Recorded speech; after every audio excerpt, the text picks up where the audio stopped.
Hi friends, എല്ലാവർക്കും പുതിയ വീഡിയോയിലേക്ക് സ്വാഗതം. ഇന്ന് നമ്മൾ ചെയ്യാൻ പോകുന്നത് ഈസി ആയിട്ട് ഉണ്ടാക്കാൻ പറ്റുന്ന ഒരു ഡ്രിങ്കാണ് ബദാം മിൽക്ക്. അപ്പോൾ ഇതെങ്ങനെ ഉണ്ടാക്കാൻ നോക്കാം. ആദ്യമായിട്ട് ഒരു 1/4 കപ്പ് ബദാം എടുത്തിട്ടുണ്ട്.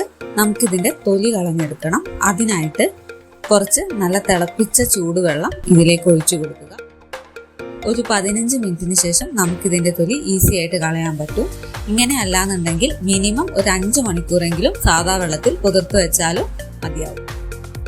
ഈ ഒരളവിൽ ചെയ്യുമ്പോൾ നമുക്കൊരു 2 പേർക്ക് കഴിക്കാനുള്ള ഡ്രിങ്കാണ് കിട്ടുക.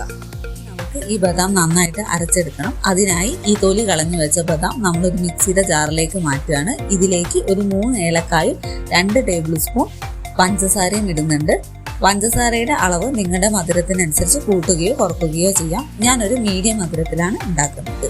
ഇനി ഇതിലേക്ക് നമ്മൾ ഒരു 1/4 കപ്പ് പാല് കൂടി ഒഴിക്കുന്നുണ്ട്.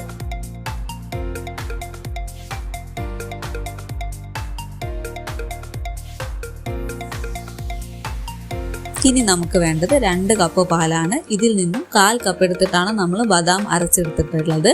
അതുകൊണ്ട് ബാക്കിയുള്ള 1.25 കപ്പ് നമുക്കൊരു പാത്രത്തിലേക്ക് മാറ്റി നന്നായിട്ട് തിളപ്പിച്ചെടുക്കാം.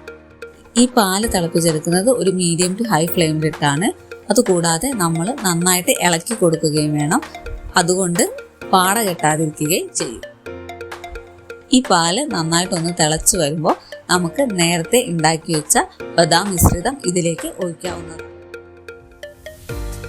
ഇതുകൂടാതെ നമ്മൾ ഇതിലേക്ക് കുറച്ച് കുങ്കുമപ്പൂവ് ആഡ് ചെയ്ത് കൊടുക്കുന്നുണ്ട്. ഇത് തികച്ചും ഓപ്ഷണലാണ്. നിങ്ങൾക്ക് താല്പര്യം ഉണ്ടെന്നുണ്ടെങ്കിൽ മാത്രം ആഡ് ചെയ്ത് കൊടുത്താൽ മതി. കുങ്കുമപ്പൂ ആഡ് ചെയ്യുമ്പോൾ ഒരു പ്രത്യേക മണവും ടേസ്റ്റും കിട്ടുന്നതാണ്.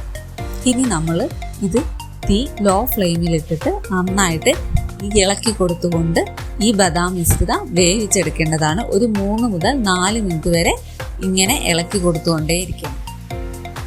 ഒരു 3-4 മിനിറ്റ് ഇങ്ങനെ തിളപ്പിച്ചതിന് ശേഷം നമുക്ക് തീ ഓഫ് ചെയ്തിട്ട് ഒരു സെർവിങ് ഗ്ലാസ്സിലേക്ക് മാറ്റാവുന്നതാണ്.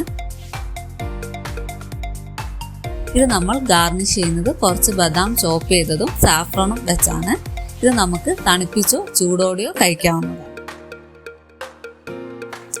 അപ്പം നമ്മുടെ ഈസി ടേസ്റ്റിയുമായ ബദാം മിൽക്ക് റെഡി ആയിട്ടുണ്ട്. നിങ്ങൾ എല്ലാവരും ഇത് ട്രൈ ചെയ്ത് നോക്കണം. പെട്ടെന്ന് ഉണ്ടാക്കാൻ പറ്റുന്ന ഒരു ടേസ്റ്റി ഡ്രിങ്കാണിത്. So thank you for watching. Video ഇഷ്ടപ്പെട്ടാൽ എല്ലാവരും ചാനൽ സബ്സ്ക്രൈബ് ചെയ്യുക, അഭിപ്രായങ്ങൾ അറിയിക്കുക.